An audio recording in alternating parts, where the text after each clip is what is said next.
estuve haciendo un cálculo de las sesiones que necesitamos y si nos ponemos las pilas, sí salimos en tiempo, ¿no?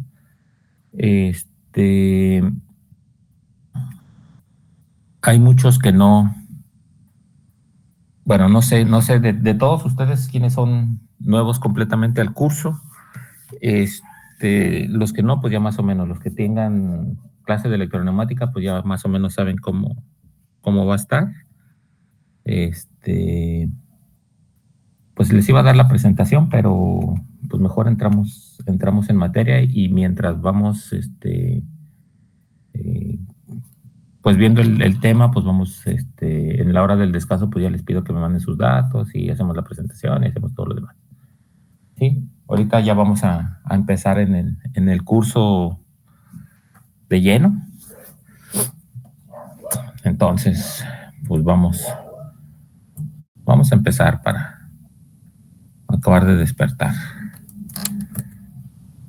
Ok, entonces déjenme compartir. Porque luego se me olvida. Ok. Ahí está. Bueno, vamos a empezar. La primera sección del curso es, vamos a hablar de automatización en general, porque los PLCs, que es nuestro curso, pues van encajados en esta sección, ¿no? Entonces vamos a hablar un poquito de todo, todo lo que implica una automatización. Y vamos a ubicar los elementos, los vamos a ver de manera sencilla, pero suficiente. Van a recordar mucho, yo doy por hecho que ya tienen algún tipo de explicación, que ya lo vieron en algún otro curso, entonces pues nos vamos a ir un poquito rápido, ¿no? Pero de todas maneras, si hay algo que no entienden, que les brinque y que quieran que lo veamos un poquito más a fondo, pues lo vemos sin ningún problema, ¿no? Entonces, pues bueno, vamos a empezar. Definiciones básicas. Estamos en automatización. Ok, la primera definición que vamos a manejar es la cuestión de los mecanismos, ¿no? Entonces, los mecanismos, pues desde que el hombre es hombre, ha intentado hacerse la vida fácil, ¿no? Y afortunadamente, pues tenemos la capacidad intelectual, pues de visualizar que podemos usar elementos a nuestro favor. Entonces, nos hemos dado a la tarea de hacer pequeños arreglos de elementos para que pues trabajen por nosotros, ¿no? Entonces, una definición básica de un mecanismo es un grupo de elementos que trabajan de manera conjunta para la realización de una tarea o un trabajo específico, para evitar o disminuir el esfuerzo humano, ¿no? O sea, aquí nosotros nos hemos dado a la tarea de buscarnos hacer la vida fácil, ¿no? Entonces, un mecanismo es un grupo de elementos que hacen una tarea, ¿sí? Hacen algo, levantan algo, clavan algo, apachurran, expanden, calientan, mueven, etc., etc., ¿no? Entonces, todas esas pequeñas tareas, pues buscamos que se hagan de manera fácil para nosotros, ¿no? Entonces, pues ahí hacemos uso de herramientas simples, de máquinas simples, pues todo eso, ¿no? Para que podamos hacer esas tareas pues de manera más fácil, ¿no? De aquí se desprende la automatización. Bueno, cuando nosotros vamos a hacer algo, vamos a automatizar, no sé, en este caso, vamos a fabricar algo, una pieza, es casi seguro que con un mecanismo no la podamos hacer totalmente, ¿no? O sea, un mecanismo me va a dar forma, pero otro mecanismo me debe de cortar las sobras, otro mecanismo le debe de hacer una perforación, otro mecanismo le tiene que pegar algo, otro mecanismo y otro mecanismo, ¿sí? Entonces, a final de cuentas, desde que llega el material crudo, el material virgen, hasta que ya está terminado en una pieza, regularmente, y es casi seguro, que va a pasar por varios pasos, ¿sí? Entonces, cada uno de esos pasos lo va a realizar un mecanismo, ¿sí? Alguna tarea en la formación de esa pieza final la va a hacer un mecanismo. Entonces, aquí caemos en la cuestión de que para lograr una pieza terminada, que sea de la calidad que nosotros requerimos, que esté dentro de las tolerancias, y lo más importante, pues lo que nos pide el cliente, ¿no? Entonces, nos damos cuenta que tenemos un montón de mecanismos que no pueden funcionar de forma anárquica, ¿no? O sea, tienen que estar perfectamente coordinados y tienen que trabajar cuando deban de trabajar y hacer su trabajo, pues bien. Entonces, tomando en cuenta ese escenario, la automatización o una de las definiciones de automatización sería que es el proceso de la ejecución de tareas a través del uso, administración, coordinación y control de mecanismos, ¿sí? Entonces, una automatización no es más que eso. Véanlo así de una manera simple. Tengo un montón de mecanismos y yo los organizo y los coordino y digo cuándo entra uno, cuándo entra el otro, designo cuántos son las... cuándo son las condiciones para que entre cierto mecanismo y qué resultados debo de esperar de la ejecución de ese mecanismo, ¿no? Entonces, visualícense así de esa manera. Es un ente que mueve muchos mecanismos, los organiza, los coordina y recibe la pieza bruta en el inicio y al final te entrega la pieza terminada o el proceso, ¿no? O sea, no necesariamente son piezas, pueden ser procesos, pueden ser prácticamente todo lo que se mueva en el ambiente industrial. ¿Ok? La siguiente definición, control. Ustedes han visto o han tenido materias de control y no sé hasta dónde hayan llegado. Analogías eléctrico-mecánicas, funciones de transferencia, transformadas de todos tipos y de todos colores para llegar a las ecuaciones de modelado matemático de un control, un montón de cosas, ¿no? Y bueno, esa parte está bien porque de alguna manera te explica el análisis matemático de por qué los procesos se deben de manejar así, ¿no? Pero en campo, yo tengo 30 años en el campo, y las cosas son más en campo, en la construcción, en la fabricación, en el mantenimiento, en eso, pues realmente pocas veces, por lo menos yo en mi experiencia, pocas veces he aplicado la transformada Z y todo eso, ¿no? A sacar funciones de transferencia y no, personalmente, ¿no? Le repito, ¿no? Entonces, esas definiciones de control a nivel matemático, a nivel análisis, a nivel ingeniería, pues son válidas, pero no nos sirven en la vida diaria, en la vida de acá afuera. No las usamos tanto como quisiéramos, ¿no?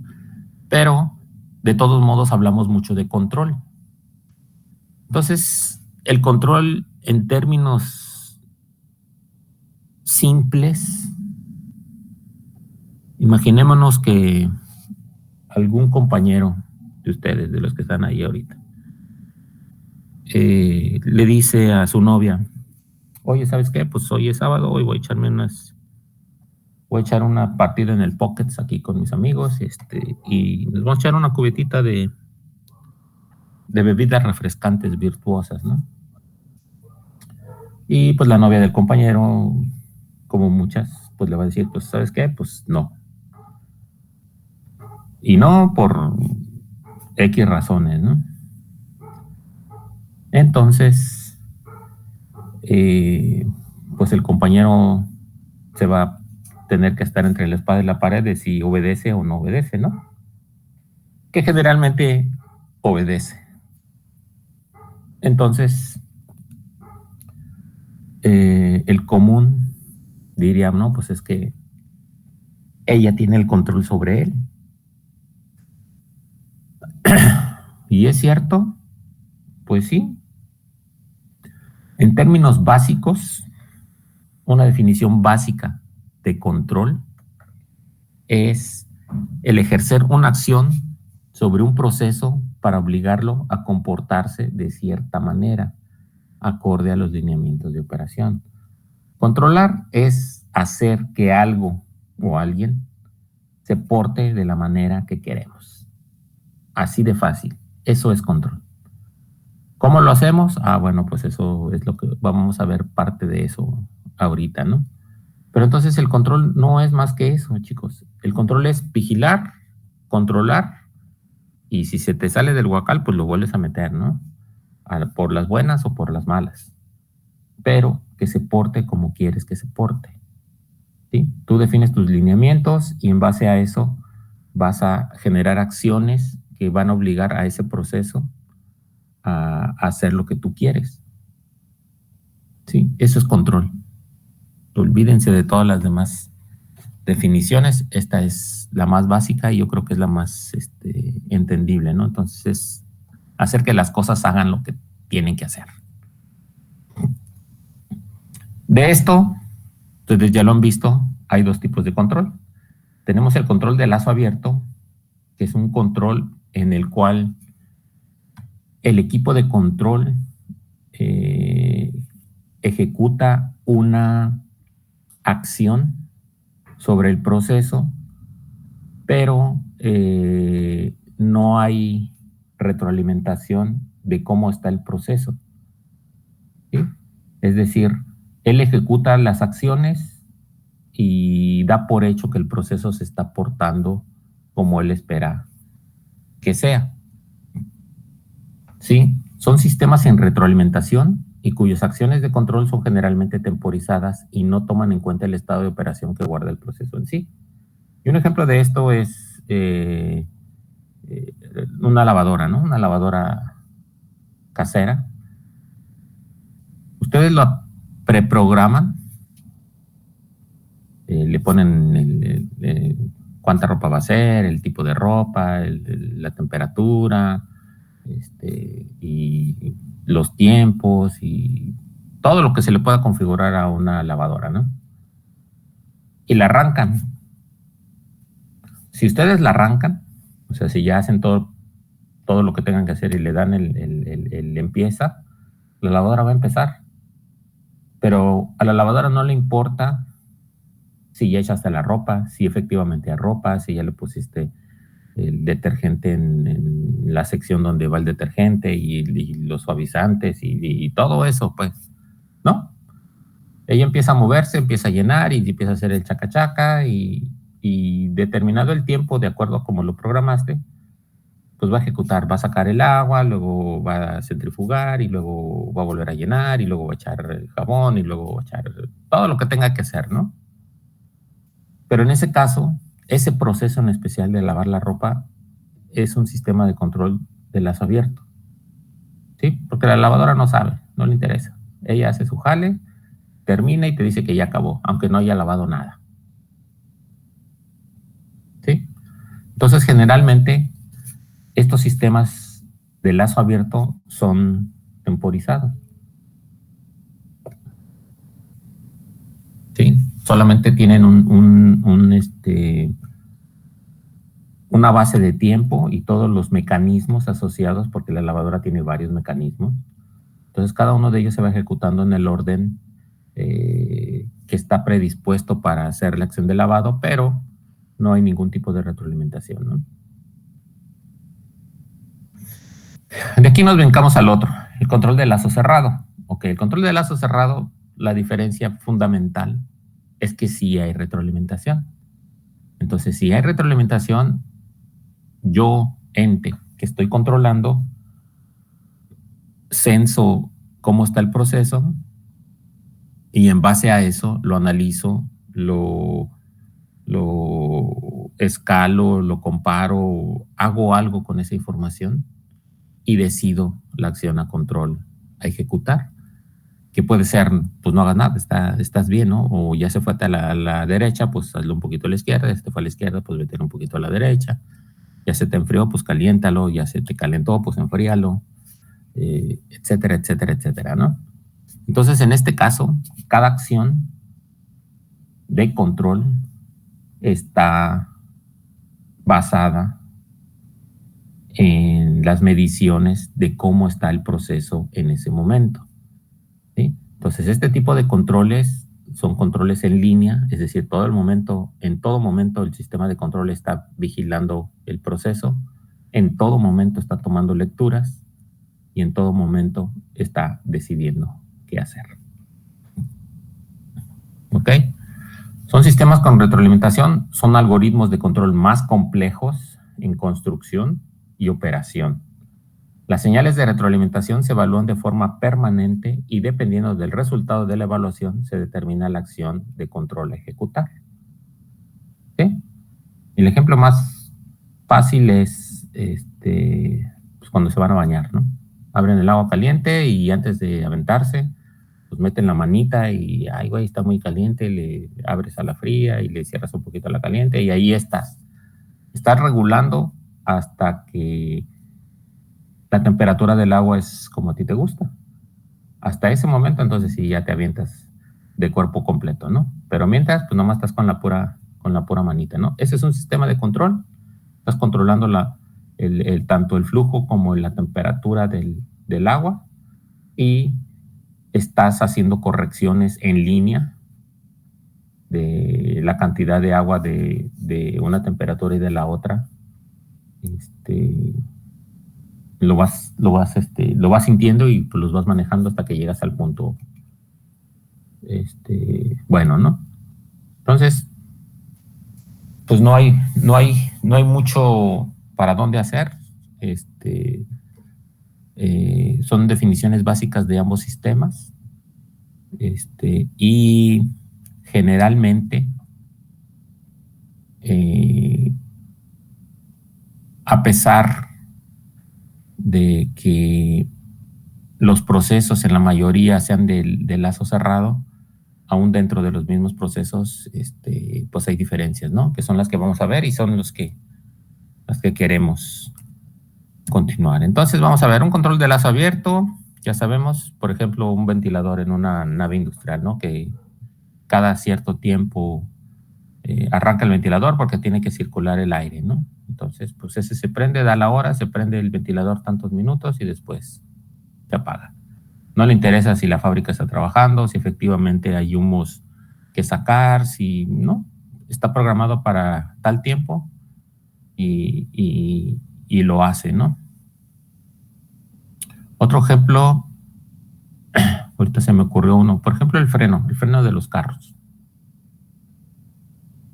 Los frenos tradicionales, no complicados, no con el sistema ABS, que también lo vamos a ver, pues tú aprietas el freno y el carro frena, ¿no? Y mientras más aprietas el freno, pues más fuerte es la operación de los discos y de las balatas y de los tambores para frenar el vehículo, ¿no? Entonces ahí no le importa al mecanismo de los frenos, no le importa ni la velocidad, incluso si estás parado y aprietas el freno, de todos modos se mueve, ¿no? Entonces, pues es una acción de control directa respondiendo a la operación del usuario, ¿no? Aprietas más fuerte el pedal, pues se aprieta más el freno. No hay mucho que hacer. Y bueno, control de lazo cerrado. Ok, tenemos un proceso, una máquina, algo. Seguimos teniendo equipos de control en ambos, ¿sí? Pero en el lazo cerrado tenemos la retroalimentación. ¿Ok? Entonces ya aquí el equipo de control ya ya pues pudiera ser un poquito más complicado, más complejo, y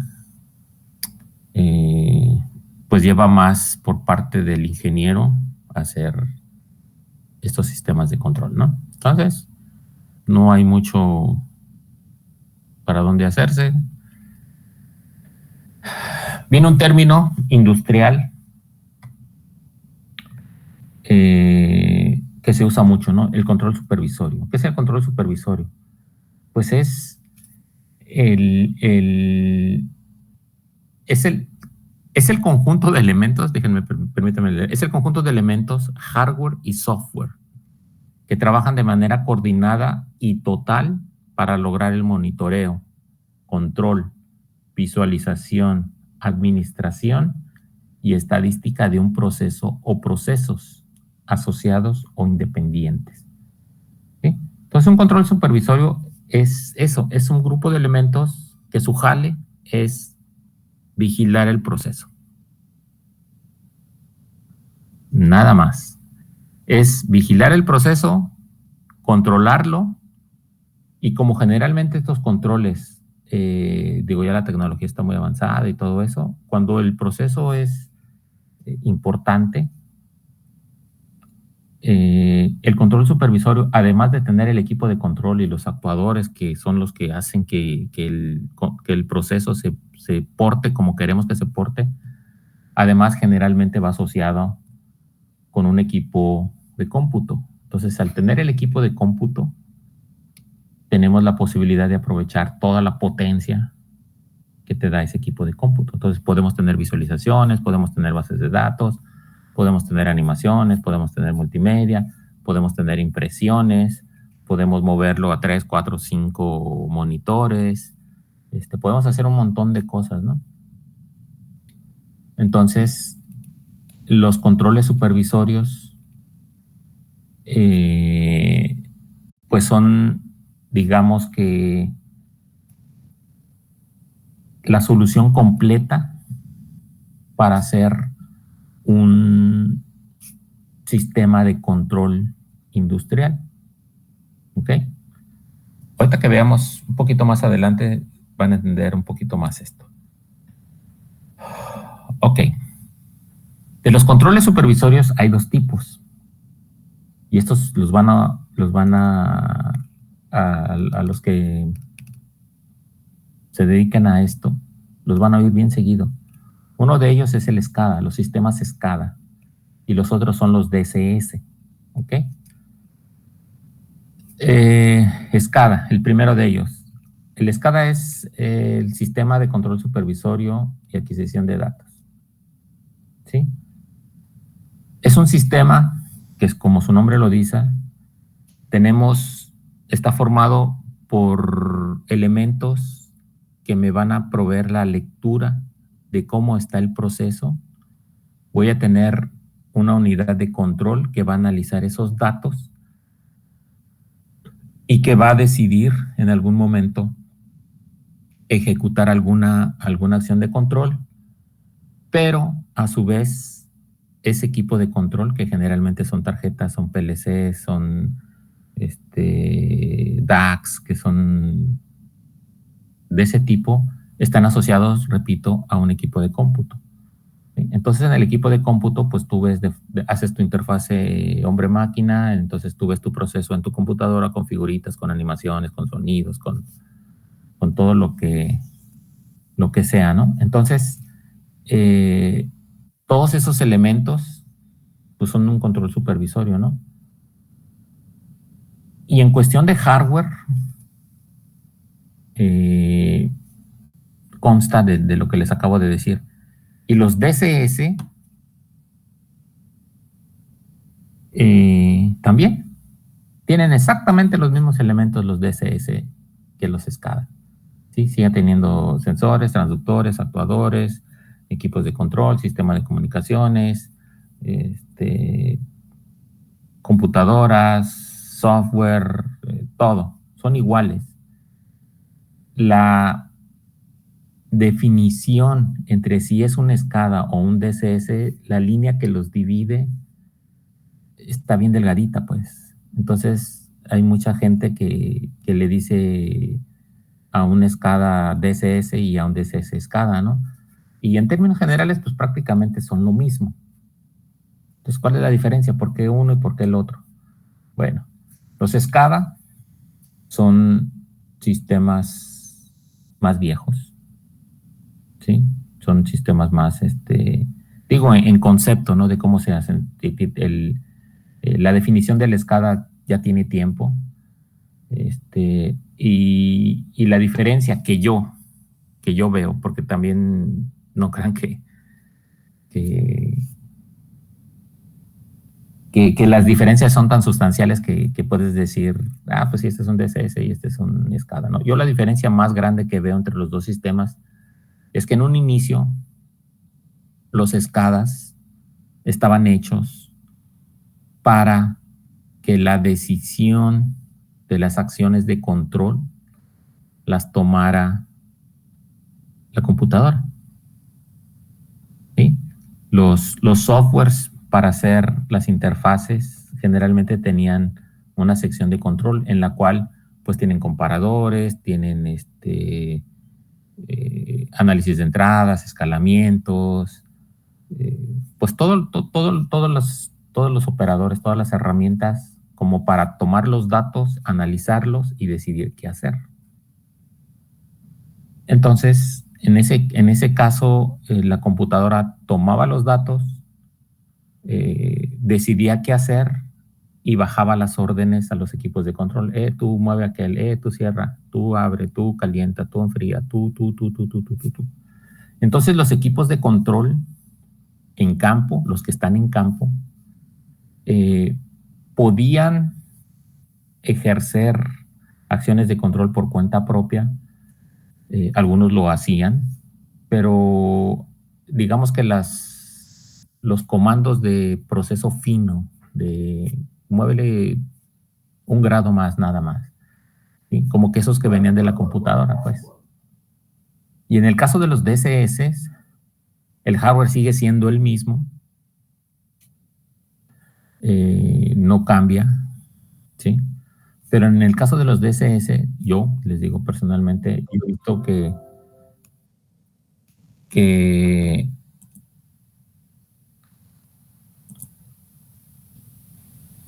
alguien,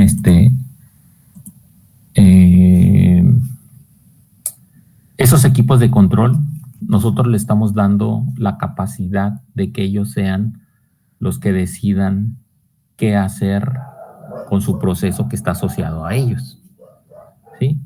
Seguimos teniendo computadoras, sí, tenemos computadoras y más poderosas cada vez, pero en el caso de los DSS, las computadoras son un elemento más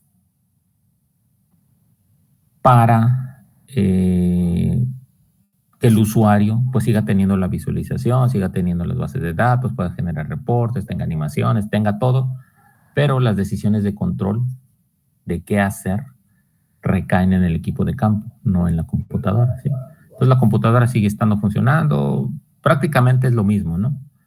Pero las decisiones de control caen en los equipos de campo, en los PLCs, ¿no? Entonces de ahí que los PLCs hayan evolucionado, porque cada vez los tienes que hacer pues más robustos, más confiables, que manejen más tipos de señales, con más memoria, con interfaces gráficas incluso en el mismo PLC, o ponerles su pantallita ahí en el gabinete, o en la máquina, ¿sí?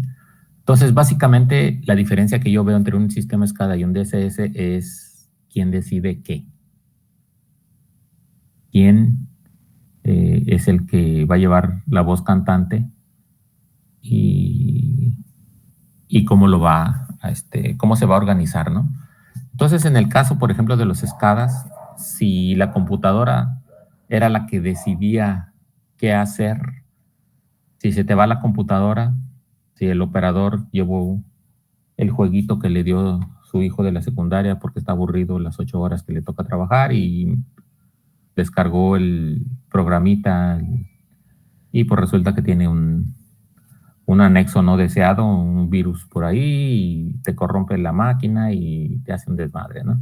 Entonces, en los SCADAs, cuando el control y la decisión recae en la computadora y la computadora se te va, pues te metes en un problemón, pues, porque la inteligencia recae en la computadora.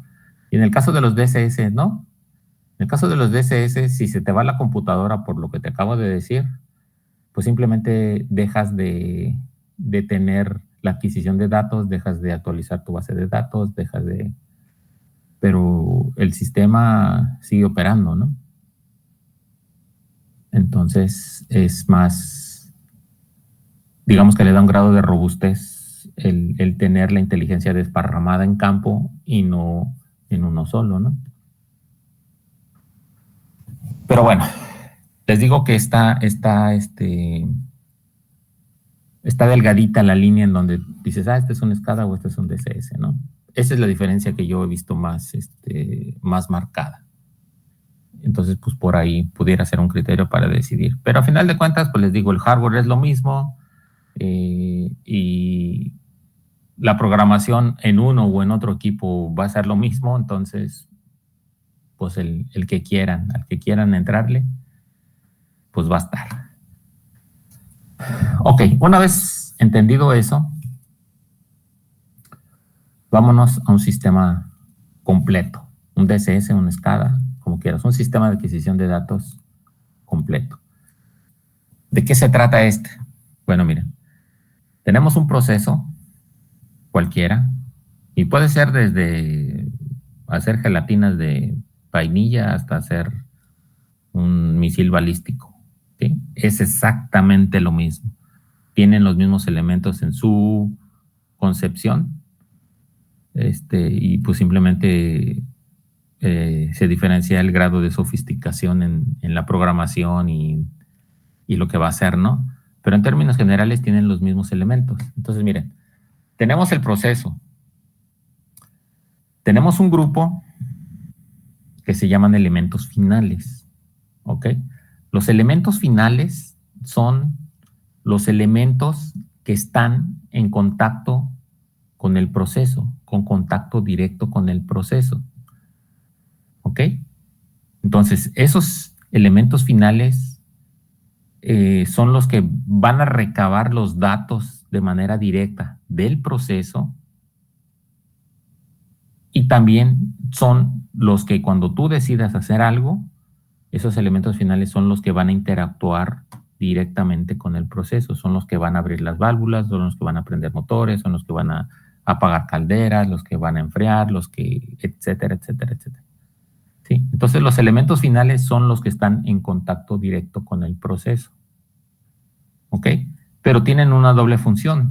Cuando los elementos finales ven al proceso, bueno, tenemos señales eléctricas de control de tipo analógico. Tenemos entradas y salidas analógicas. Tenemos entradas y salidas digitales y en estos tiempos, la última generación de elementos finales, tenemos elementos finales inteligentes. ¿Sí? Vamos a hablar de ellos, no nos vamos a clavar ahorita. Ahorita nada más lo que quiero que entiendan es que están estos elementos finales. Sí, los que están en contacto directo con el proceso, de ida y de vuelta, ¿no? Pero a su vez, esos elementos finales reportan a los equipos de control y también le mandan al equipo de control las señales analógicas, las señales digitales y si el elemento final es inteligente, pues también se lo puede mandar de modo inteligente, ¿no? Entiéndase datos, entiéndase comunicación. ¿Ok? Entonces, los elementos finales son indispensables. Los elementos finales son elementos que pueden hacer que tengas un sistema de control supervisorio muy, muy, muy, muy, muy efectivo o no. Entonces, son indispensables en un sistema de adquisición de datos. ¿Ok? Pero pues ellos nada más pues cumplen con adquirir datos y mandárselo al equipo de control. O recibir órdenes y ejecutar acciones de control. ¿Sí? Entonces, el siguiente paso que tenemos aquí es el equipo de control. El equipo de control es el elemento que recibe las señales de los elementos finales, hace el escalamiento, hace la evaluación, la comparación. Es el equipo inteligente, es el que decide. ¿Sí? Y en base a esas lecturas que tenga de campo, pues se ejecuta las acciones de control para obligar al proceso a portarse como queremos, que era nuestra definición primaria, ¿no? Entonces, los equipos de control también son una parte indispensable, no necesaria, son indispensables en un sistema de adquisición de datos. ¿Ok? Y luego de aquí tenemos nuestra computadora. De acuerdo a lo que acabamos de hablar, esta computadora puede o no puede estar. Pero digamos que si quieres un sistema de adquisición de datos de alto nivel, pues sí, forzosamente va una computadora asociada, ¿no? Entonces, la computadora generalmente pues no va e intenta obtener las lecturas de los elementos finales, ¿no? Incluyendo de los sensores inteligentes. Entonces, pues no, ella simplemente tiene una red de equipos de control distribuidos y le pregunta a cada uno de ellos pues las señales que ella necesita. ¿Sí? Entonces aquí en el equipo de control pues ya está masticada toda la información, ya está escalada, ya. ¿Sí? A cada campo te llegan voltajes, corrientes, pero después del equipo de control ya te dice, tengo tantos grados centígrados, tengo tanto porcentaje de apertura, tengo una presión de tantos PSI. ¿Sí? Ya te da la información masticada. Y ya el trabajo de la central es obtener esa información, desplegarla, administrarla, guardarla y todo lo demás, ¿no? Cada uno de estos casos los vamos a ver ahorita, un poquito más a fondo, ¿no? Entonces, en términos generales, este es un sistema de adquisición de datos. Entonces, ya sabemos, cuando hablemos de elementos finales, ya sabemos que son de este tipo. Cuando hablemos de equipo de control, estamos aquí. Los PLCs caen aquí. Y cuando hablemos de centrales, HMIs y todo eso, pues estamos hablando de este lado de acá. ¿Ok? Bueno, si se fijaron en el esquema, yo hablaba de entradas y salidas. Entonces, por definición, cuando nosotros hablamos de entradas y salidas, es tomando como referencia el equipo de control, en nuestro caso los PLCs. Es decir, las señales que vengan de campo y lleguen al PLC, les vamos a decir entradas. ¿Sí? Porque si visualizamos el sensor, por ejemplo, el transductor, el elemento final y la señal de control que él suministre, pues es una salida para él, ¿no? O sea, para el sensor. Yo censo temperatura y te mando una corriente eléctrica equivalente a esa temperatura. Bueno, esa señal, esa corriente eléctrica, si yo tomo como referencia el transductor, pues es una salida para el transductor, ¿no? Pero del lado del PLC, pues es una entrada. Entonces, para no equivocarnos, repito, la definición de entradas y salidas es tomando como referencia el PLC. Señales que vengan de campo al PLC son entradas, señales que salen del PLC hacia campo son salidas. ¿Sí? Entonces, siempre que digamos, pues es una salida, es una entrada, es con referencia al PLC. Y así se maneja en campo, ¿eh? Ok, ya hablamos un poquito de los elementos finales. Tenemos elementos finales de entrada, tenemos sensores, tenemos transductores, tenemos switches de estado o posición, contactos auxiliares como fines de carrera, como flotadores, como pues un montón de hasta veletas y cosas de esas, ¿no? Y tenemos lazos de control. ¿Sí? Los elementos finales de salida. Bueno, tenemos contactos, tenemos relevadores, buenísimos relevadores, vamos a hablar de ellos. Tenemos lazos de control para ajuste o posición, ¿sí? Hay elementos que nos dan lazos de control, por ejemplo, las válvulas, más bien los actuadores sobre las válvulas, nos dan una retroalimentación de qué porcentaje de apertura tiene la válvula, y eso nos la da con un lazo de control, ¿sí? Y también podemos decirle a esa misma válvula, ábrete al 72.5% de tu... ¿Cómo lo hacemos? Con un lazo de control. ¿Ok? Ahorita lo vamos a hacer. Y tenemos los elementos finales inteligentes, lo que les comentaba, ¿no? Tiene entradas y salidas tradicionales. ¿Por qué? Pues porque sigue estando pegado al proceso, pero la transmisión de la información pudiera no ser corriente o voltaje, sino datos, Ethernet, Internet. ¿Sí? Entonces, ahí radica su inteligencia. Pues vamos a ver, no nos clavemos mucho en esto. Elementos finales de entrada tradicionales.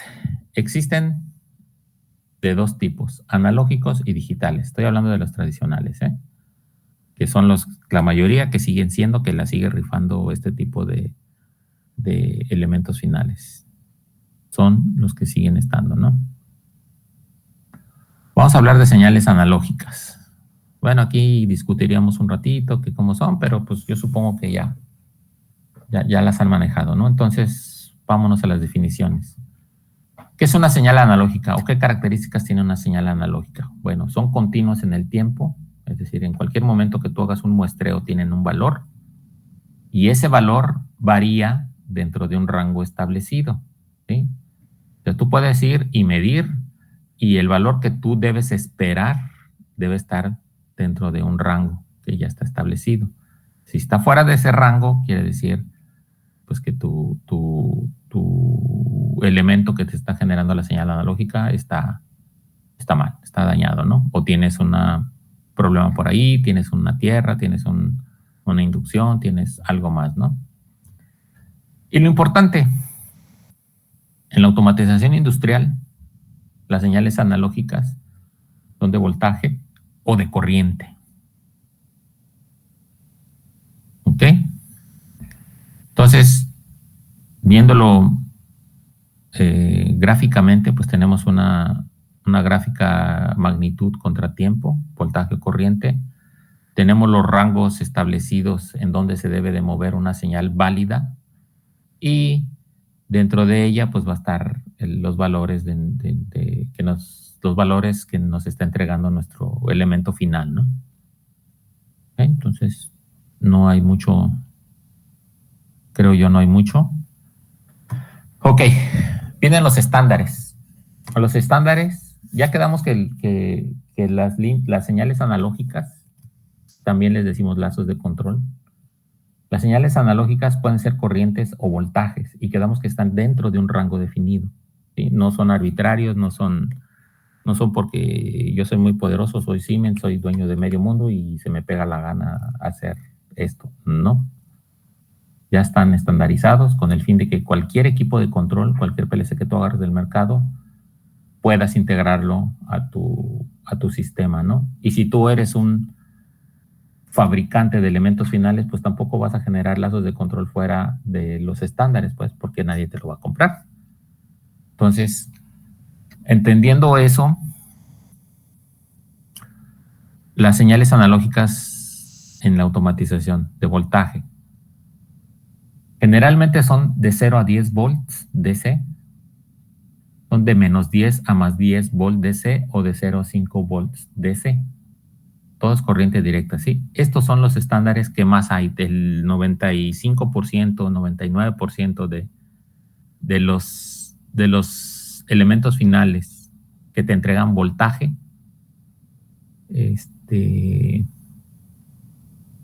son en estos rangos. ¿Ok? Y tenemos en corriente. En corriente tenemos de 0 a 20 miliamperes, tenemos de 4 a 20 miliamperes y tenemos de 0 a 1 miliampere. Son los tres que yo he visto. En mis 30 años de ingeniero de campo, de andar haciendo automatización, es lo que he encontrado, ¿no? Entonces, estos son los estándares: voltaje o corriente. Y podríamos preguntarnos, ¿y por qué? ¿Por qué tenemos dos?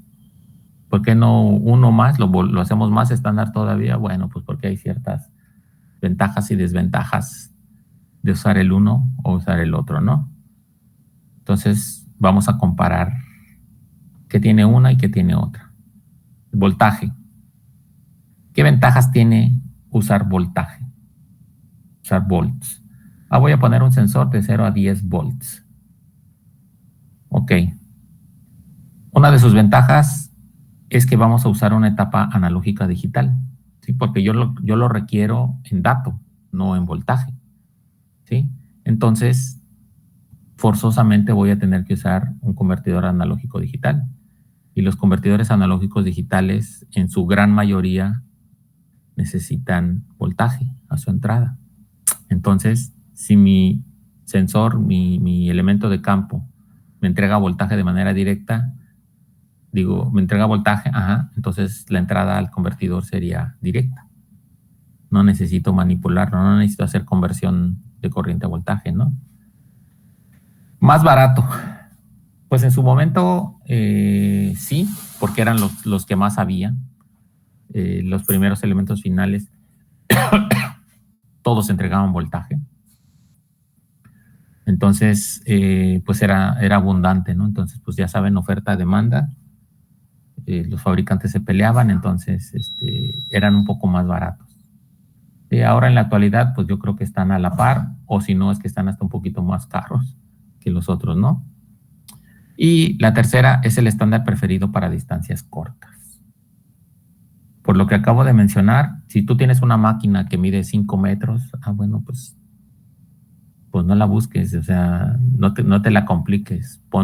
Escoge, selecciona sensores y todo eso en voltaje y la entrada es directa, pues un cablecito de aquí, de acá, y para de sufrir. Ok, pero no todo es miel sobre hojuelas, ¿no? ¿Qué desventajas tiene? Las pérdidas por la resistencia intrínseca de los cableados, ustedes saben que mientras más grande esté la distancia, pues más resistencia tiene el cableado, y la resistencia por la corriente que pase te va a generar una caída de voltaje, ¿sí? Que se va a quedar ahí, que se va a perder en el cableado y se va a ir en forma de temperatura o no sé, pero vas a tener una pérdida, pues. Entonces, los elementos finales que te entregan voltaje, si tu señal te la vas a llevar una distancia arriba de 20 metros, 25 metros, pues ya no los uses, porque se te van a caer. Se te va a caer el voltaje y vas a cometer el error de tener lecturas erróneas. Entonces vas a decir, pues me llegó menos voltaje, quiere decir que tengo menos temperatura, ¿no? Entonces, pues voy a calentar más tu equipo de control. No, pues voy a prender la caldera porque me está llegando, está muy frío. Y no es cierto, ¿sí? Entonces, lo vamos a tener que hacer, tener otro criterio de selección cuando tengas esa opción, ¿no? La segunda, cuando tú pasas un cable sobre un campo magnético fuerte, intenso, por la ley de Oester o de Faraday o de Gauss, no sé de quién haya sido, resulta que hay inducciones de voltaje, ¿sí? Cuando tienes un campo magnético variable y pasas un conductor, ¿sí? Si ese campo variable varía, se generan inducciones, invariablemente se generan inducciones. Entonces, te puede pasar el caso contrario de las pérdidas por la distancia, ¿no? Que tengas un sobrevoltaje generado por las inducciones y tu lectura sea errónea. Entonces, si tú vas a tirar un cableado que va a pasar por un centro de control de motores o por un motor o por algo que genere inducciones, pues vas a andar sufriendo, ¿no? Hay manera de evitar eso, ahorita lo vamos a ver, pero pues ahí está, el hecho ahí va a estar, ¿no? Entonces, si tú no tienes esa precaución, te vas a meter en broncas. Y pues eso es, va con lo que sigue, ¿no? Es más, como, no sé ustedes en su casa, ¿no? Pero cuando yo vivía en la casa de mis papás, cada vez que mi mamá prendía la licuadora, pues se hacía un desmadre en la tele, ¿no? Eso es ruido eléctrico. Entonces, tiene sus detallitos, pues, usar voltaje. Corriente. ¿Qué ventajas tiene usar corriente? La podemos mandar a mayor distancia, porque lo que buscamos es la corriente, no el voltaje. ¿Sí? Lo que medimos, lo que mide el equipo de control es la corriente, no el voltaje. Entonces se te puede ir cayendo el voltaje con la distancia, pero la corriente no varía. ¿Sí? Entonces, la corriente eléctrica no la podemos llevar más tiempo. ¿No hay interferencia o no hay inducciones? Pues no. Las inducciones son en voltaje, no en corriente, ¿no? Algo muy importante, pueden usarse como portadoras de datos. ¿Sí? Tú puedes mandar información sobre un lazo de control de corriente. ¿Sí? Ya vieron ustedes, o no sé si lo vieron, pero pues deben de tener más o menos la idea de lo que es eso, ¿no? Codificación ahí, ondas de radio, AM, FM, pues toda la manera en la que se montan señales de datos sobre portadoras. Entonces, en este caso, la portadora sería tu lazo de control. Dentro de tus 420 miliamperes, montas una señal de datos y puedes mandar datos. ¿Sí? No sé si ustedes hayan oído, pero por ejemplo, CFE tiene líneas de datos sobre las líneas de alta tensión. Mandan datos sobre las líneas de alta tensión. Y es esto. Claro que a nivel de 129,000 volts a 24 volts DC, pues hay un montón de diferencia, ¿no? Pero sí se puede. Y de hecho, CFE tiene mucho de esto, muchos de sus sensores de campo mandan datos, no solamente la señal, ¿no? Y bueno, es el más usado en la actualidad. La mayoría de los sistemas, por las ventajas que ofrece, deciden usar corriente. ¿Sí? Entonces, y la mayoría de ellos 420 miliamperes, como que el 420 miliamperes se está haciendo el estándar de esto, ¿no? Tiene sus desventajas. ¿Qué desventajas tienes? ¿Es más caro? Pues en su momento, ahorita ya no tanto, y necesitamos conversión de corriente a voltaje en el equipo de control. ¿Por qué? Porque el convertidor analógico digital sigue esperando voltaje. Entonces tú mandas corriente, no te importa el voltaje, pero llegando allí al equipo de control lo tienes que volver a convertir a voltaje. Entonces tienes que hacer por ahí algún arreglito, poner algún elemento adicional, o comprarte que tu equipo de control te acepte de los dos, corriente y voltaje, y solamente lo configuras, ¿no? Pero bueno. En ambas salidas de control se requiere el uso de cable especializado para los lazos de control, famoso cable de instrumentación. ¿Sí? Corriente o voltaje lo tenemos que usar. Este cable de instrumentación, esta figura está hecho así. Entonces, miren, ¿de qué consta? Tenemos conductores, este rojo y este negro son conductores de cobre, generalmente son par trenzados, es decir, son cables, no son alambres, son cables, ¿sí?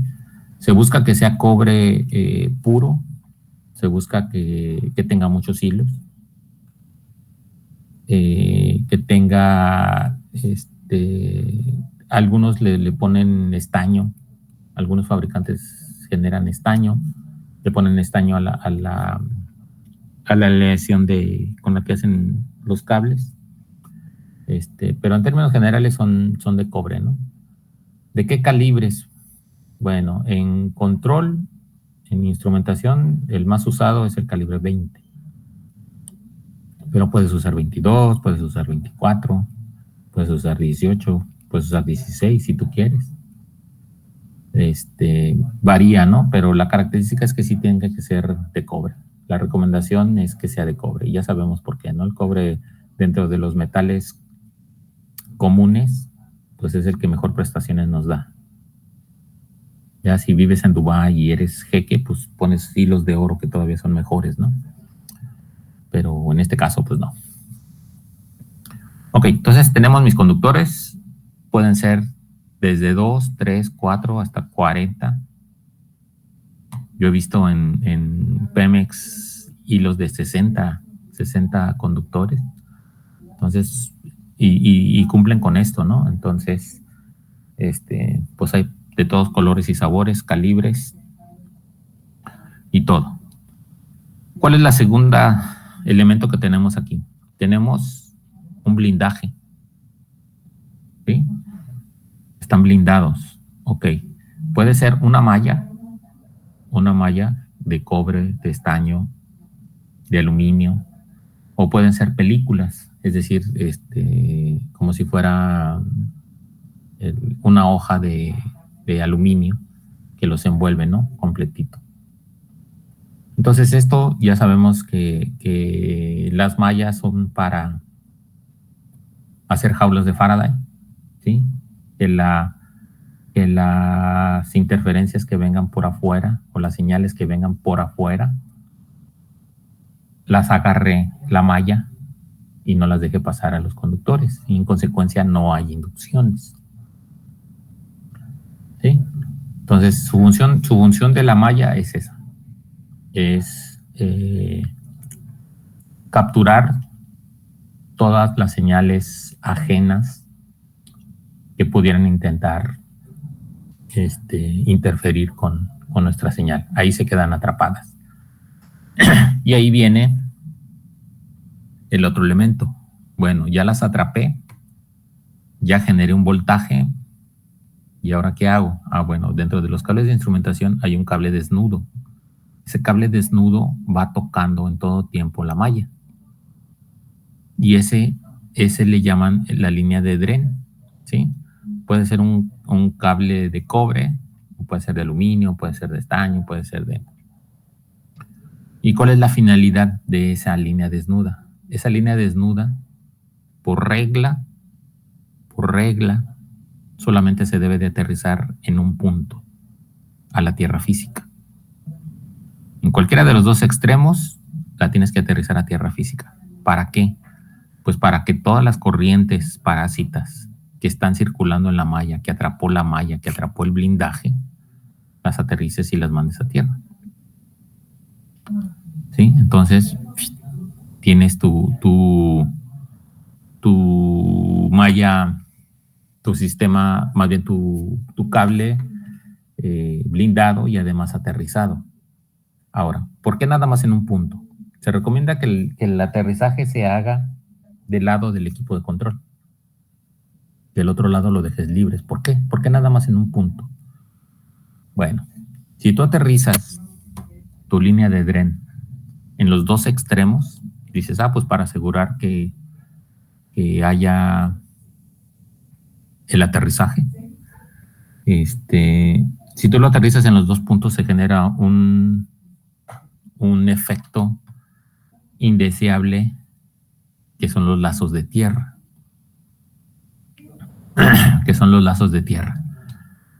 La analogía más clara de esto es como, por ejemplo, cuando tú estás hablando por micrófono y te acercas a la bocina que está sacando el sonido de tu micrófono.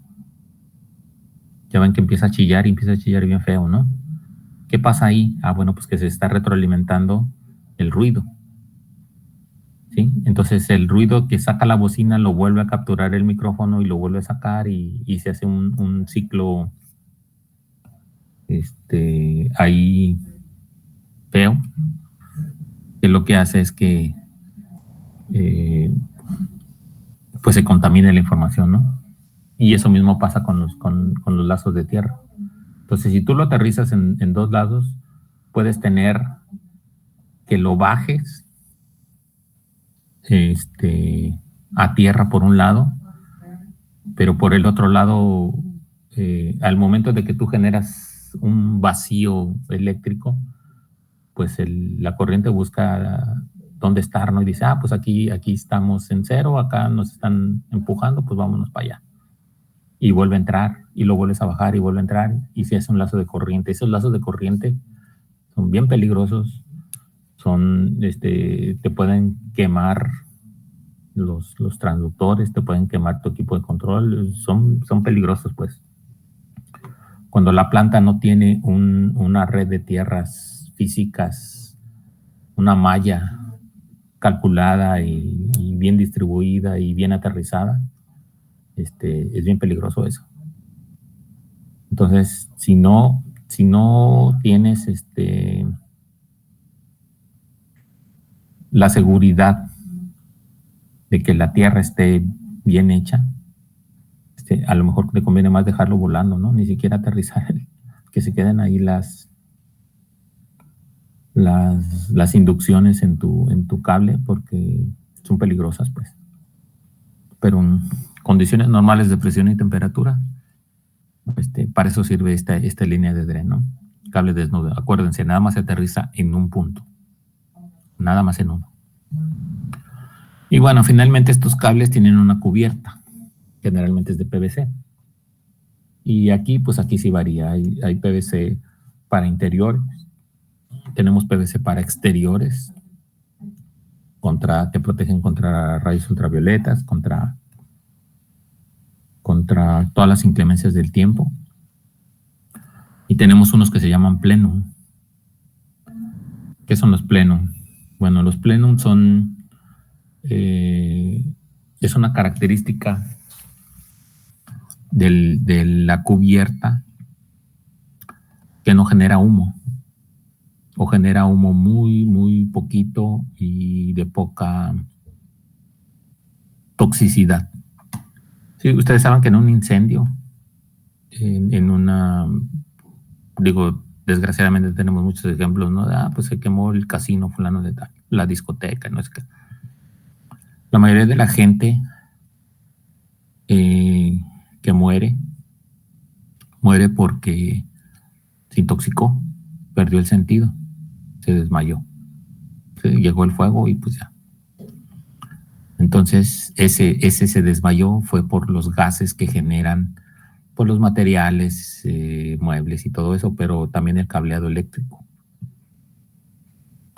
Entonces, la norma plenum americana es esa, que si tú vas a usar cableado en donde va a haber mucha gente, te exigen que sea esa característica de plenum, que por lo menos el cableado eléctrico cuando se esté quemando no genere tantos gases, y si los genera, pues que no sean tan tóxicos.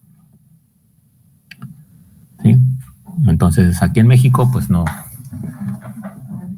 aplica todavía a nivel de forzoso, o no sé, no me dedico yo a hacer edificios, pero hasta donde yo sé no es obligatorio, pero en el otro lado sí. Entonces, si vas a hacer instalaciones industriales, si vas a hacer instalaciones donde no hay nadie, pues puedes usar el normalito. Pero si vas a hacer donde va a haber concentraciones de gente todo el tiempo, te van a pedir eso. Ok, entonces, cableados de instrumentación. Son par trenzado, tienen blindaje. El blindaje puede ser individual, por cada par o todo. Y pueden tener malla de 1 o 2 capas.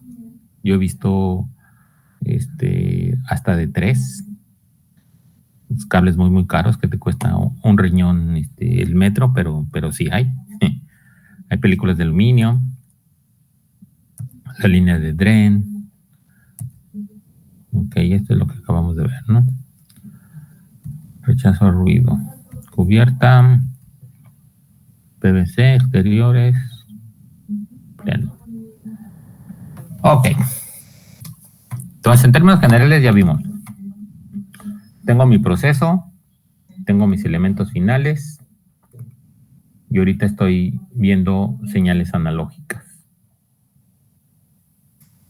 Ok, vamos a hablar de ellas. Los sensores. Los sensores son elementos, fíjense muy bien, son elementos que están en contacto directo con el proceso, ¿sí? Y generan una señal eléctrica, corriente o voltaje, casi siempre proporcional al valor del parámetro a medir. Dicha señal es de magnitud mínima que difícilmente se puede usar en un circuito eléctrico de manera directa. ¿Sí? A ver, es el elemento que está en contacto directo con el proceso. Vamos a pensar un termopar.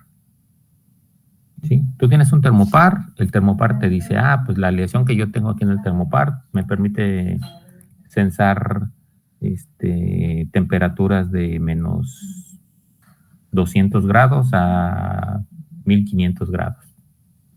Todo ese rango lo puedo medir, sensar. Y voy a generar una corriente o un voltaje proporcional a la temperatura.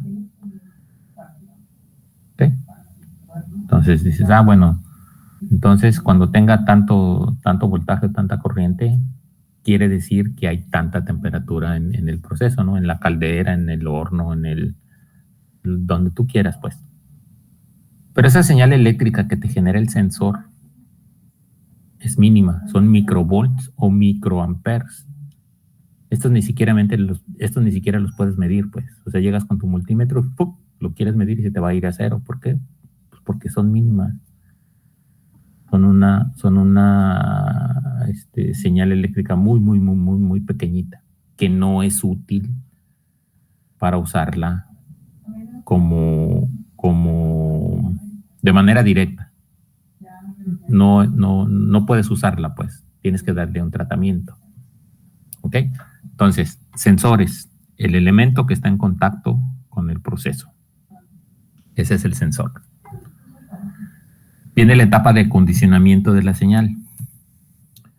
Ok, son los elementos que reciben la señal del sensor, los microamperes, los microvolts, amplifican, filtran, linealizan y convierten en una señal más manejable desde el punto de vista eléctrico. Esos microvolts, esos microamperes, esta señal de amplificarla, limpiarla,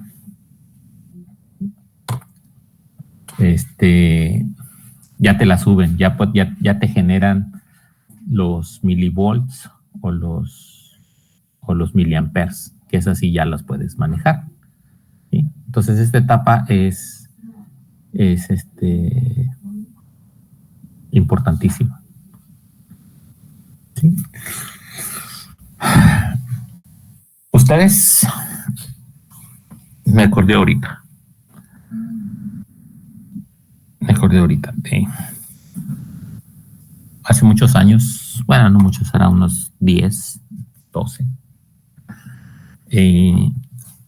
Acompañé a un ingeniero, amigo mío, a un hospital aquí en la zona del río, ¿no? Un hospital muy caro, muy exclusivo en esos tiempos, ¿no? Entonces me dijo, no, pues acompáñame, ¿qué voy a hacer? Y pues vamos. Y cuando llegamos, pues entramos al lobby y, pues, ¿qué quieren? ¿Un cafecito? Pues sí, una agüita. Entonces pasó mi amigo ahí a su consulta y pues yo me quedé ahí en el lobby. Y resulta que había unas revistas ahí y había unas revistas para ricos, muy ricos. Entonces dije, pues voy a ver una de esas, a ver qué me compro el día de hoy. Y resulta que pues empecé a verlas, ¿no? Por relojes de $100,000 y trajes de $14,000 y cosas así. Y yo dije, no, pues esto no va con mi personalidad. Pero me llamó mucho la atención un amplificador de audio. Un amplificador de audio que tenía, que era de bulbos. Tenía bulbos. Y resulta que valía $100,000. Yo dije, chinga, por un amplificador. Y pues me dio mucha curiosidad. Dije, no, pues algo tiene que tener. Y era algo así como, no sé si ustedes han visto una película que se llama El Mecánico, que sale el Jason Statham, que la hace de asesino y no sé qué. Si la han visto, él vive en un barco y tiene un amplificador donde pone sus discos de vinil, que los limpia y los pone. Bueno, pues un amplificador como ese, más o menos, porque se dan una idea. O sea, no era la gran cosa que dijeras, puta, ¿no? Entonces me quedé con la duda de por qué valía tanto.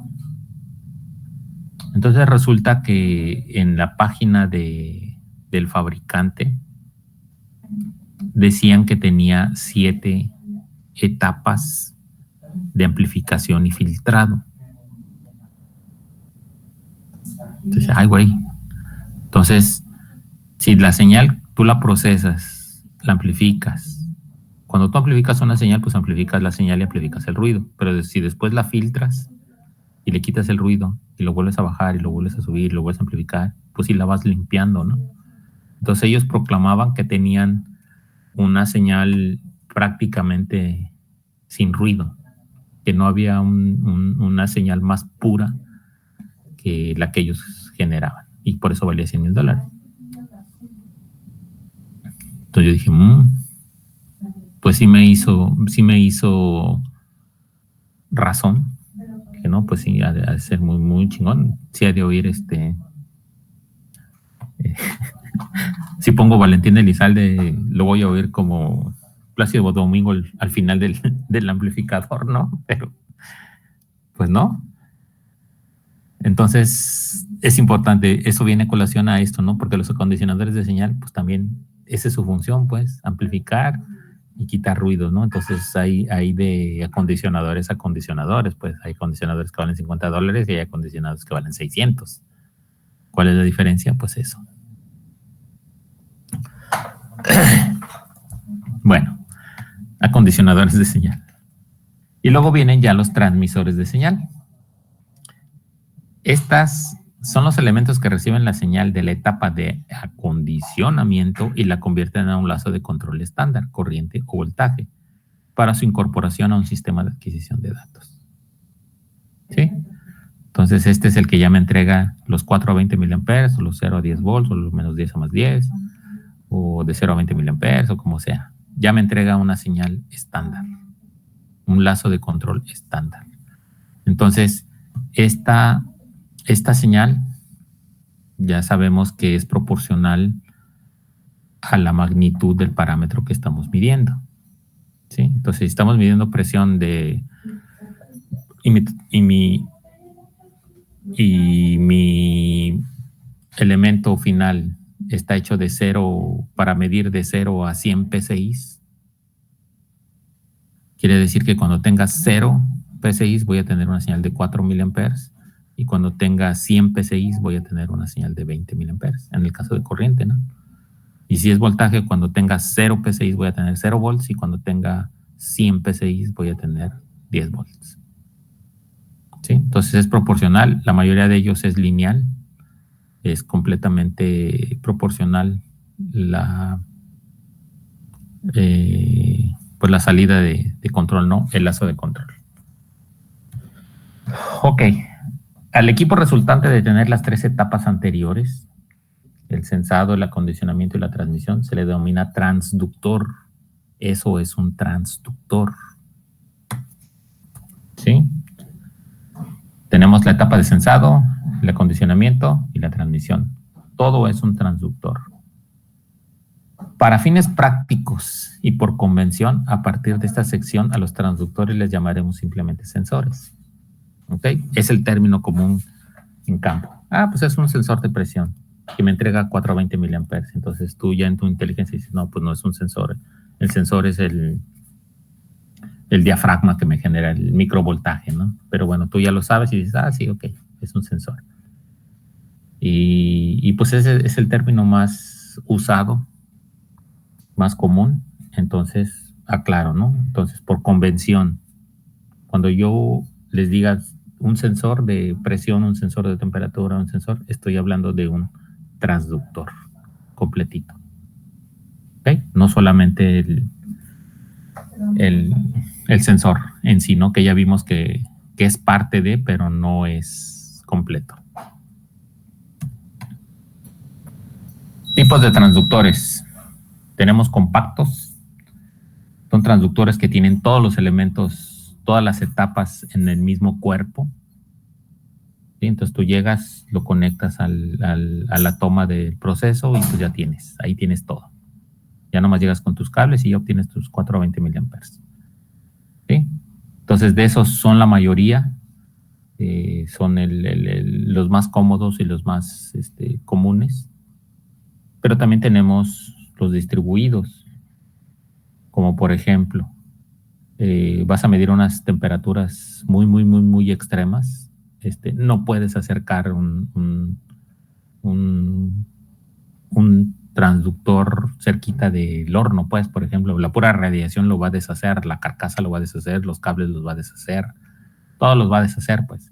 Entonces no lo puedes tener ahí. Entonces lo que haces en ese caso es que el sensor, el que mide la temperatura, ese sí lo pones, porque ese tiene que estar en contacto directo con el proceso, ese sí lo pones ahí pegadito a él, pero te llevas el cableado especial, cubierto, protegido y todo eso, y te lo llevas a la instalación donde ya puedes poner el resto del transductor, ¿no? Entonces ahí llegan los cablecitos del sensor y tienes tu modulito que te lo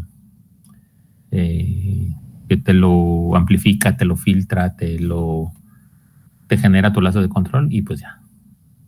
¿Sí? Entonces, en ese caso, sería un transductor distribuido. Sigue teniendo los mismos elementos, sigue constando de las mismas etapas, pero unas en un lado y otras en otro lado. ¿Ok? Y tenemos los multifuncionales, que serían más o menos los inteligentes, ¿no? Tenemos el transductor completo, pero además algunos de ellos tienen su display ahí y tienen su puerto de comunicaciones. Entonces, pues ya son más sofisticados, ¿no? Entonces son los elementos finales que nosotros le llamamos inteligentes. ¿Ok? ¿Cómo se conectan? ¿Cómo se conectan los transductores? Miren, los transductores son equipos electrónicos, ¿sí? Entonces, forzosamente son equipos electrónicos, pudiéramos pensar en su mayoría pasivos, ¿sí? Es decir, ahí están los circuitos, necesitas alimentarlo y necesitas recoger el lazo de control, ¿sí? Entonces, los transductores tradicionales, los más usados en mucho tiempo fueron de 4 hilos, ¿sí? De los cuales 2 eran la alimentación eléctrica nada más y 2 son el lazo de control. Estos son en corriente o voltaje, ¿sí? Entonces, la conexión es como muchos de ustedes la han hecho.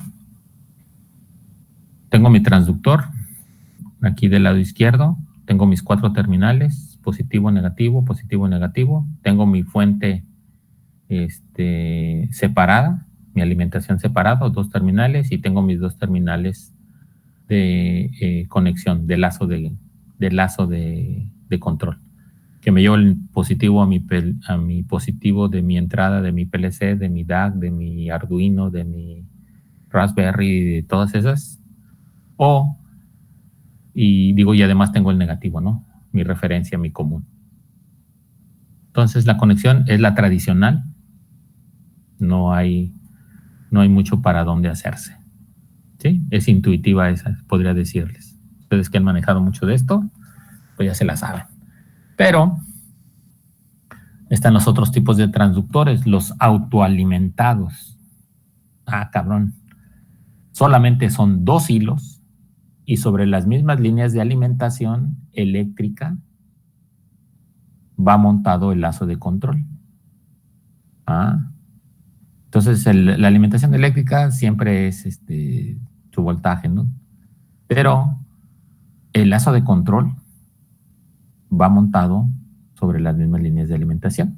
¿Sí? Y siempre son en corriente, no pueden ser en voltajes por razones obvias. ¿Sí? Entonces, ¿qué es lo que pasa? Ah, pues yo tengo 24 volts siempre, porque esa es mi fuente de alimentación. Siempre tengo mis 24 y mi transductor lo que varía es la corriente que va a viajar en el cableado. Entonces aquí nada más tengo 2 hilos y esos 2 hilos los tengo que conectar. Aquí nos aventaríamos media hora y nos reiríamos un montón viendo cómo se les ocurre conectarlo. Pero ahorita no tenemos tiempo. Entonces, ¿cómo se conectan estos? Miren, yo tengo el transductor nada más, siempre es corriente. ¿Ok? El positivo del transductor siempre va al positivo de la fuente. Siempre. ¿Por qué? Pues porque este es el que genera la corriente, ¿no? Por el lado del negativo del transductor, ese nos lo vamos a llevar al positivo de nuestro equipo de control. ¿Sí? Y el negativo del equipo de control es el que aterrizamos al negativo de la fuente o al común de la fuente. Si esto lo estiramos, estamos poniendo en serie el transductor con el PLC, con la entrada del PLC. ¿Sí? Así de fácil. Entonces, es en serie, ¿no? Entonces, positivo, positivo, negativo, positivo, positivo, negativo. Es decir, como si conectaran unas pilas. Como si conectaran unas pilas en serie. Así. Así se conectan estos autoalimentados. ¿Ok? Bueno, seguimos. En el diagramita anterior, ok, yo paso la corriente por alguna ley que te dice que la corriente eléctrica en los elementos en serie es la misma. ¿Sí? Entonces ahí yo la corriente que me generó mi transductor la estoy metiendo a mi equipo de adquisición de datos, a mi equipo de control. Pues sí, pero es corriente. Y mi DAC, no, mi ADC, mi analógico digital, mi convertidor analógico digital espera voltaje, no espera corriente. Entonces necesito hacer algo para convertir ese lazo de corriente a voltaje. ¿Y cuál es ese elemento? Ley de Ohm, mi resistencia. Entonces, ¿qué es lo que tengo que hacer? Tengo que poner una resistencia entre el positivo y el negativo para generar una caída de voltaje aquí que sea la que lea el PLC. ¿Sí? Entonces, si lo analizamos, a ver, yo tengo mi PLC, mi DAC. Tengo un convertidor analógico digital que trabaja de 0 a 10 volts. ¿Sí? Entonces yo espero que cuando tenga 0 volts, mi convertidor analógico digital me dé un número digital de 0, y cuando tenga 10 volts, me genere el valor del convertidor, ¿no? Vamos a pensar que es de 10 dígitos, sería 256, 1024, 2048. 2048. Un número digital de 2048. cuando tenga 10 volts a su entrada. ¿Ok? Todo esto, a ver. Yo mi fuente, fíjense bien, mi fuente de aquí, yo tengo 24 volts. 24 volts DC es el estándar más usado de voltaje para circuitos de control. Entre el positivo y el negativo de la fuente, yo tengo 24 volts. ¿Ok? De esos 24 volts, por estar en serie, yo necesito que aquí máximo haya una caída de 10 volts. ¿Sí? La corriente va a estar variando. Entonces, ¿cómo le hago? Pues ley de Ohm. Voy a poner una fuente. A ver, déjenme irme para acá.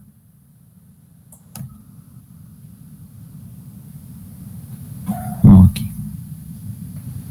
Porque se me hace que Paint.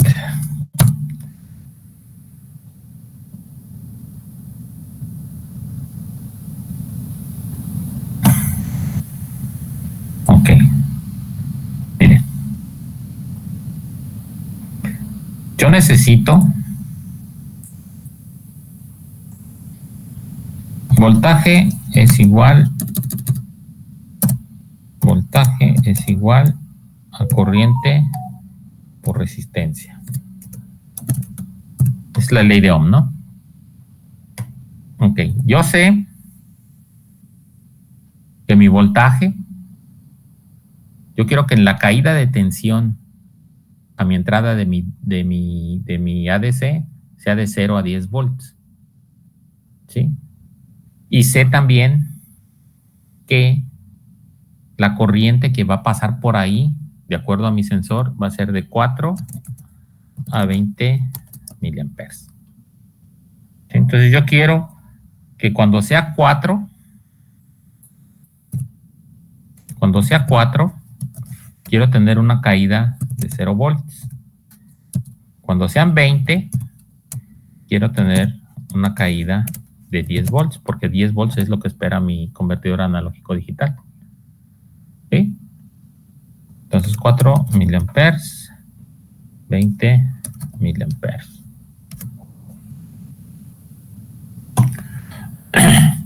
Entonces no hay una resistencia que cuando tenga 4 miliamperes me dé 0 volts. No la hay. Tendría que ser 0 miliamperes, 0 volts, 20 miliamperes, 10 volts. Pero sí nos podemos ir por esta. ¿Sí? Entonces, ¿cuál sería la resistencia? Bueno, yo despejo de aquí. Digo que resistencia es igual a voltaje sobre corriente. En donde la corriente, la resistencia son ohms, el voltaje es volts y la corriente son amperes. ¿Sí? Si yo sustituyo esto y digo, ¿qué voltaje quiero? Quiero tener 10 volts. Quiero tener una caída de 10 volts cuando tenga una corriente de 20 miliamperes. 20 miliamperes es 0.020 amperes.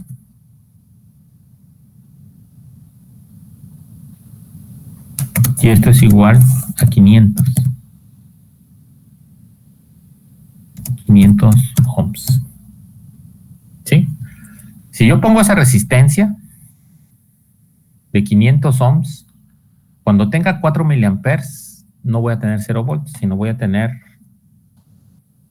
a ver, con 500 ohms, cuando tenga 4 miliamperes, voy a tener una caída de 2 volts. ¿Sí? 500 por 0.004 son 2, ¿no? Son 2 volts.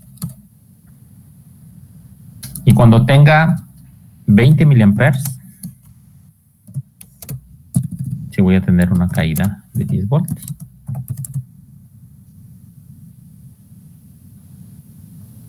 ¿Sí? Entonces, mi resistencia que debo de poner ahí, el caso ideal es que sea de 500 ohms.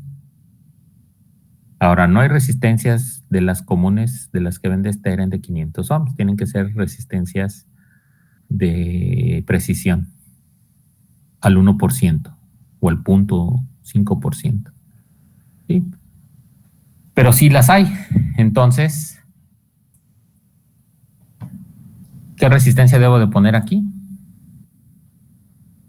500 ohms. Y voy a tener de 2 a 10 volts. Entonces voy a usar el 80% de la capacidad de mi convertidor analógico digital. ¿Ok? Esto lo vamos a ver un poquito más adelante.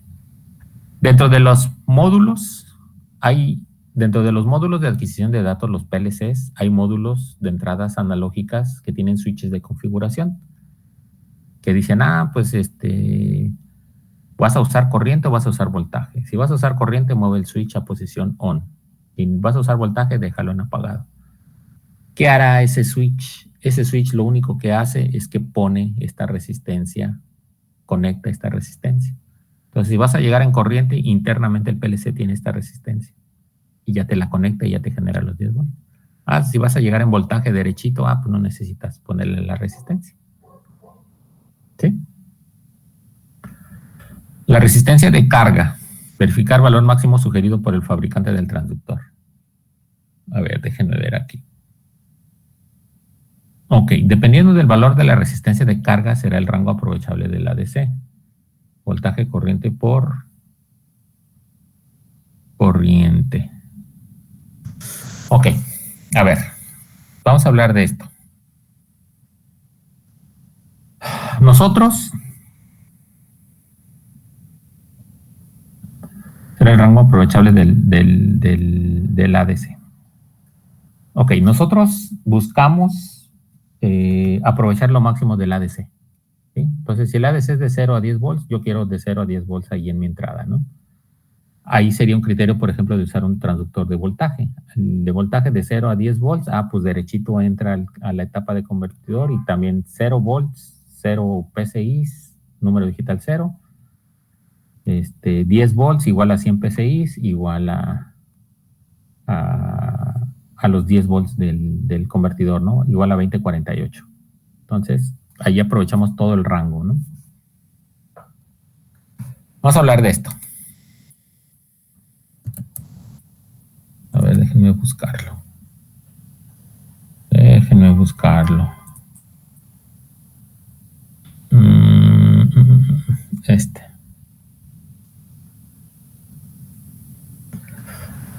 A ver, esto que les acabo de decir. Cuando los transductores... A ver, déjenme lo hago un poquito más grande. Ok. A ver, ahí les va. Los transductores autoalimentados, ya quedamos que tienen son solamente 2 hilos. ¿Ok? Son solamente 2 hilos. Entonces, por ahí va la alimentación y va la corriente. ¿Ok? Esos sensores, en la etapa final, en la etapa del transmisor, está incompleto. ¿Sí? Hagan de cuenta, no sé si ustedes vieron transistores, a lo mejor ya no ven transistores, pero bueno, tenemos un transistor al final de la etapa de la transmisión, que ya quedamos que la etapa de transmisión es la que te genera los 4 a 20 miliamperes. ¿Sí? Ok. Dentro de este circuito final,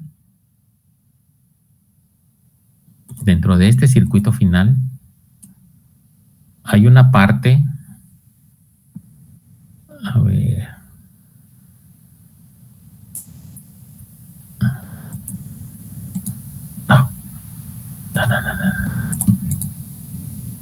ok.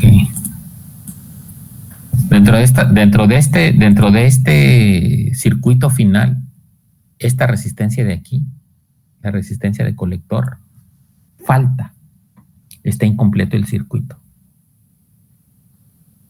¿Sí? ¿De dónde sale esta resistencia? Esta resistencia es la resistencia que acabamos de ver. Esta de aquí. ¿Sí? Entonces, con esta resistencia que tú elijas, vas a completar el circuito de salida y ya vas a tener tu salida completa. ¿Ok? Entonces, esta resistencia la acabamos de calcular nosotros, que dijimos, este es nuestro, para nuestro beneficio, esta resistencia es la que necesito. Esa sería la que mejor me va a permitir aprovechar el rango de la DC. Esta. ¿Sí? Pero nosotros, cuando nosotros compramos un transductor y nos llega la cajita y decimos, ay, güey, ya llegó. Abrimos la caja, sacamos el transductor y tiramos a la chingada todo lo demás. Bueno, dentro de eso que acabamos de tirar, hay un cuadernito, hay una hoja, hay algo ahí. Son los datos técnicos del sensor. Y dentro de los datos técnicos del sensor hay un dato muy importante. Él te dice, a este transductor, la resistencia de carga máxima que le puedes poner es de 300 ohms, de 250 ohms, de 500 ohms. ¿Sí? Es decir, el fabricante te está diciendo esto. ¿Cuál es la resistencia máxima que le puedes poner como resistencia de carga a ese transductor autoalimentado? ¿Sí? Entonces, no lo tiren, por favor. Bueno, tírenlo, pero primero léanlo y después lo tiran. Porque habemos muchos que no leemos las instrucciones, como diría el comercial de Tecate, ¿no? Por lo que no leen los manuales, bueno, pues así somos. Hay que leerlos, morros, y hay que guardarlos para futura referencia, ¿sí? Entonces, el fabricante te está diciendo cuál es la resistencia máxima que le debes de poner. ¿Por qué? Pues porque su diseño eléctrico depende de esta resistencia. Si no le pones la resistencia que él te está sugiriendo, estás modificando su circuito. Y si estás modificando su circuito, pues lo estás sacando de la curva de operación del diseño. ¿Ok? Entonces, esta resistencia es importante. Entonces, acuérdense, no tiren la cajita antes de leer su manual. Bueno, una vez dicho eso, como acabamos de ver, yo voy a conectar aquí. Así lo voy a conectar. De VCC al positivo del sensor, el negativo del sensor a mi resistencia de carga y al negativo de la fuente. Ahí está. Y va a estar bien. ¿Sí? Va a llegar tu jefe, porque en un inicio vas a tener un jefe. Ya después vas a ser jefe tú, espero. Pero en un inicio va a llegar tu jefe y va a decir, a ver, Eduardo, ¿ya pusiste el sensor? Simón, ¿ya está jalando? Está al chingazo, está jalando. Ah, qué bien. Oye, pero ese sensor no tiene un display. Y me gustaría, pues, ver ahí en un display la presión, ¿no? Vamos a pensar que es un sensor de presión. Me gustaría ver la presión ahí. ¿No le podemos poner un display? ¿Qué dirías tú? Te vas a la ley de Ohm y dices, Simón, la corriente en todos los elementos en serie es la misma. Entonces yo compro un display en alguna tienda, la cual me diga de 0 a 20 miliamperes, reciba de 0 a 20 miliamperes y que yo le despliegue el rango que me debe demostrar. Entonces, cuando tengas 4 miliamperes, ponme 0 y cuando tengas 20 miliamperes, ponme 100, porque estoy viendo 100 PSIs, como en este caso, ¿no? Yo tengo aquí mi sensor y es 4 miliamperes es igual a 0 PSI, es un sensor de presión, y 20 miliamperes es igual a 100 PSI.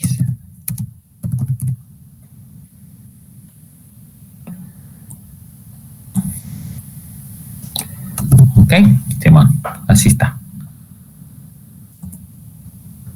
Entonces yo digo, ok, entonces ese es mi sensor de presión, ¿no? Entonces el jefe va a llegar y va a decir, no, entonces quiero ver esto, o sea, quiero ver cuánta presión tenemos cuánta presión está sensando, tenemos en el proceso. Entonces, repito, ley de Ohm, dices, Simón, voy a poner un display. Lo traigo para acá.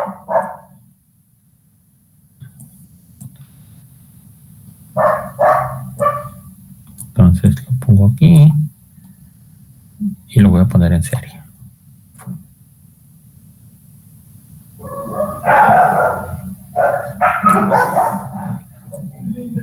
Y ya regresas y ya la armaste. Tienes el display.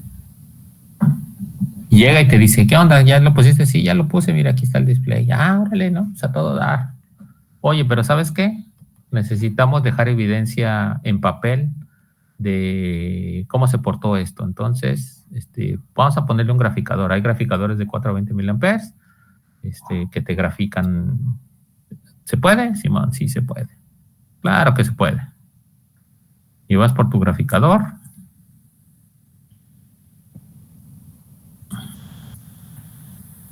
Y sin miedo al éxito, dice Simón. Ahorita lo pongo. Sigue estando en serie, luego entonces la corriente debiera ser la misma. Y metes el graficador. Y antes de que ponga, te dice, oye, ¿sabes qué? Ya nos dimos cuenta que está valiendo madre ahí el proceso y necesitamos poner un dosificador. Ese dosificador es de 420 miliamperes, entonces, Simón, ¿lo podemos poner? Claro que lo podemos poner. Y vas y te lo traes.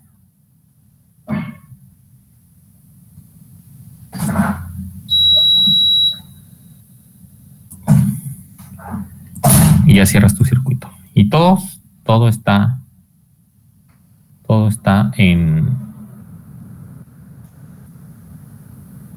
ya todo está en serie, ¿no? ¿Debiera funcionar? Pues sí, debiera funcionar, salvo un pequeño detalle. Que la corriente eléctrica efectivamente es la misma para todos los elementos en serie. ¿Sí? Pero la corriente eléctrica de nuestro sensor depende de esta resistencia. ¿Sí? Y cada una de estas es una resistencia de carga. Las resistencias de carga en serie se suman. ¿Sí? Y es decir, que si tú tienes aquí en tu PLC una resistencia de carga de 500 ohms, que fue la que te recomendó tu proveedor, estás aumentando otros 500 y otros 500. Entonces, al final, tienes una resistencia que está viendo el sensor de 2000 ohms, no de los 500 máximos que te pidió. Entonces, ¿qué estás haciendo? Estás forzando el sensor. Y si no se quema, agradécele a alguien, porque segurito te lo vas a echar. ¿Sí? Entonces, si la señal de corriente fuera continua, podrías hacer esto, pero en este caso no. En este caso no, porque es diferente. ¿Sí? Entonces, aguas con eso. Aguas con eso.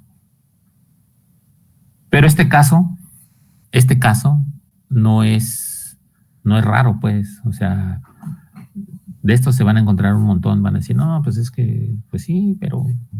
Entonces, la gente que no entiende el concepto o cómo funciona esto, pues sí se va a poner a hacer un rosario ahí. Y como puede ser que el sensor aguante, pues puede ser que truene, ¿no? Y se van a estar rascando la cabeza y van a decir, pues ¿por qué? Si la corriente, de acuerdo a alguien, funcionó. Entonces, este dilema no va a ser raro que se lo encuentren, pero alguien ya le encontró la solución. ¿Ok? Eso es los splitters, los divisores de corriente. Hay elementos que te da dos o más señales independientes que son espejos de la señal de entrada. ¿Ok?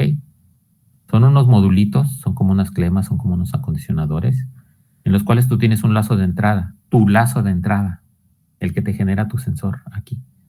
Y este dispositivo te genera más lazos espejos del de entrada. Entonces hay de dos, necesito para el PLC y necesito para el display. Bueno, compra uno de dos y cada uno de ellos va a tener su lazo. ¿Sí? Aquí adentro hay electrónica, lo tienes que alimentar, Pero bueno, esta es la solución. Es que además quiero el graficador y además quiero el dosificador. Bueno, te venden splitters de 4 salidas. Una entrada, 4 salidas. Una entrada hay hasta de 8 salidas. Y cada una de ellas es independiente, está aislada una de la otra, entonces ni estás cargando al sensor, el sensor sigue viendo tus 500 ohms que le pusiste y le estás dando la señal adecuada a todos los demás. ¿Sí? Entonces, ojo con esto. Linealidad. A ver, vamos a hablar. ¿A qué razón? 10. Vamos a ver esto. La linealidad de los lazos de control. Ok, esto se intuye, ¿no? Si es lineal, el lazo de control es directamente proporcional a la magnitud del parámetro medido del proceso a controlar. ¿Sí? Es decir, poca magnitud del proceso, poco lazo de control. Mucha magnitud del proceso, mucha salida de control. ¿Sí? Su curva de operación es una recta. Y para esto vamos a usar la ecuación general de la recta. ¿Sí? Además de hacernos sufrir en geometría analítica con el análisis de eso, bueno, aquí es a donde se usa eso, la ecuación general de la recta. ¿Sí? Entonces yo tengo mis dos puntos, en donde mi primer punto es el valor del parámetro y el eje de las Y es qué es lo que me va a entregar, ¿no? Corriente o voltaje. Entonces, a tal magnitud, tengo que... puedo saber a través del uso de la curva de operación qué corriente o qué voltaje esperar. ¿Sí? Vamos a hacer un ejercicio, ahorita regresando del break. Ok, entonces tenemos, esto se entiende, ¿no? Lazo de control es directamente proporcional a la magnitud del parámetro. Su ecuación de operación es una recta, curva de operación. Pero tenemos sensores no lineales. ¿Sí? Su curva de operación no es una recta y requiere de la aplicación de un método numérico para su linealización. ¿Sí? ¿Por qué? Pues porque necesito darle tratamiento matemático, simplemente. O sea, si no es una recta, tengo que hacer mediciones puntuales. Hay métodos numéricos para hacerlo lineal. Y uno de ellos, las curvas de operación generalmente son logarítmicas. Se sugiere el método de linealización por tramos. ¿Sí? Este es un método numérico que divide la recta en pequeñas, que divide la curva de operación, que es es exponencial o logarítmica, ¿sí? Que es una media parábola. Entonces, el método de linealización por tramos es esa parábola, dividirla en pequeñas rectas y aplicarle la ecuación de la recta. Algunos fabricantes ofrecen tablas con los valores equivalentes al parámetro medido. Miren, un ejemplo de esto. La presa. Ustedes saben que los vasos de la presa no son rectos, pues. No son cortes perfectamente verticales, sino que tienen una cierta inclinación en las orillas. Entonces, para calcular el volumen de la presa, pues pones un medidor de altura, un sensor de nivel, sensor de altura. Pero no es lo mismo, no es la misma cantidad de agua que tengas 1 metro en el fondo a que tengas 1 metro en la parte de arriba. ¿Por qué? Pues porque tienes todo esto de más. ¿Sí? Entonces no puedes hacer una ecuación, una recta en donde digas, tal altura, tal volumen. ¿Por qué? Pues porque no se aplica. Y dependiendo en qué parte de la inclinación te encuentres, va a ser la cantidad de agua que tengas, pues. Y puede ser un chingo. Entonces, la tolerancia al error de aplicarle una ecuación lineal a un proceso como este, pues no es válido, vas a tener un error bien grande. Entonces, por ejemplo, hay fabricantes que te dicen, dame el perfil de la presa y yo hago las ecuaciones correspondientes y yo te voy a dar el volumen que tengas dependiendo la altura que yo encuentre, pero yo sé que tengo que compensar estas inclinaciones.